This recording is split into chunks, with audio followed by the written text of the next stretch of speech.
first time for us to work with Germany on our renewable energy space, or the geothermal space, or the green space. We have a long history of working with German technology, German investment in our renewable energy space. In fact, our 92% of renewable energy in our grid today, there is substantial contribution by German technology and German investment. And therefore, the new level of investment required for green energy, for hydrogen energy and hydrogen technology, for fertilizer and the new scale-up will just be a second phase. We are in discussion with our German brothers and sisters to leverage on their technology, to leverage on their investment, to grow the space that will eventually take us to hydrogen technology, to ammonia, and to fertilizer manufacture using green energy.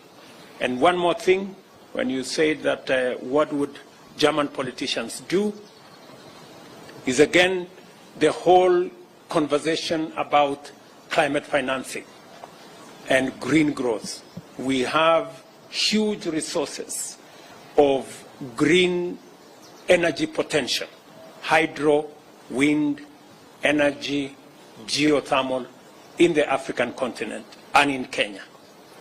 A new negotiated international financing mechanism that clearly articulates and responds to the huge opportunity for green energy from Kenya and from this continent would be a very welcome conversation.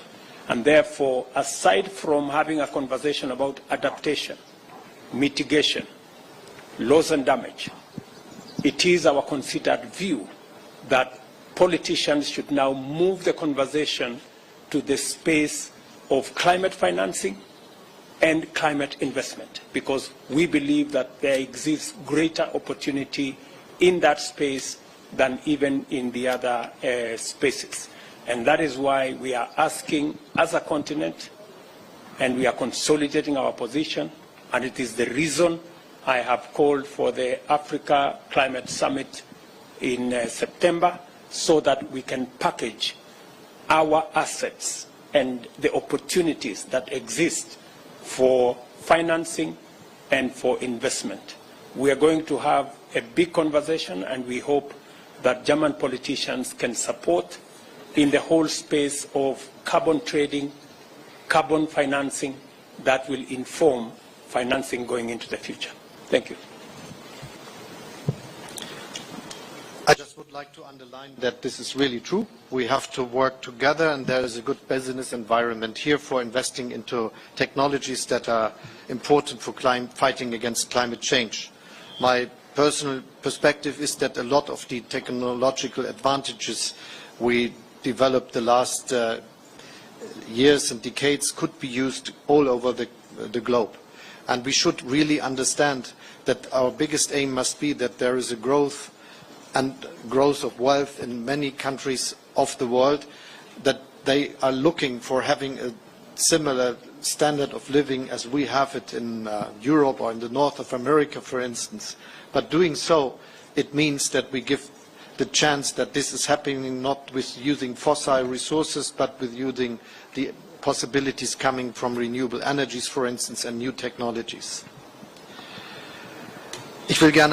Let me also add that geothermal energy is also one of the issues that's playing a major role. Only recently I visited a geothermal station in Germany and officially opened it. I will also be visiting a geothermal plant here in Kenya, and in the context of hydrogen, it also plays a hugely important role. It is a great progress, and if we talk about legislation in Germany serving the goal to reach climate neutrality by 2045, it means that we need to make progress in all areas. We need to take all measures we can to make this progress as soon as possible. We have amended many laws, and I think the velocity for expanding renewable energies, offshore, onshore, wind energy, solar energy, and the expansion of our grid has been remarkable. And of course, we also support investment in technologies that use less fossil fuels.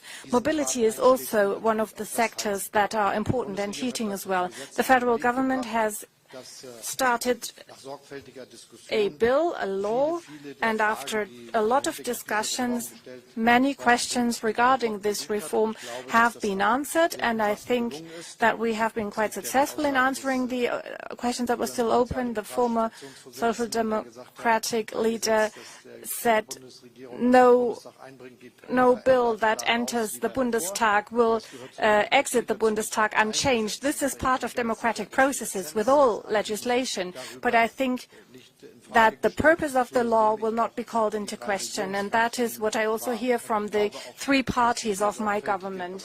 And I think that the diligent discussions in the Bundestag will lead to the fact that many questions will have been answered, and there might still be one or two small questions, but I think the big questions have been addressed. And part of this is the knowledge that those who moved to their homes before 2002 had not yet had to fulfill any requirements, and they do not have to change immediately their heating system.